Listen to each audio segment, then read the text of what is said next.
একটি বাস্তব কথা বলি। আপনি কি জানেন সবচেয়ে বিপজ্জনক মানুষকে? যে চুপ থাকে, সবকিছু গভীরভাবে খেয়াল করে, কাউকে আঘাত করে না, কাউকে অপমান করে না, কিন্তু প্রতিটা আঘাত সে মনে রাখে। প্রতিশোধ নেয় না, কারণ সময় সেরা জবাবদাতা।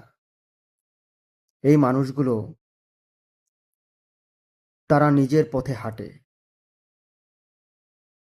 আর একবার সরে গেলে আর ফিরে তাকায় না।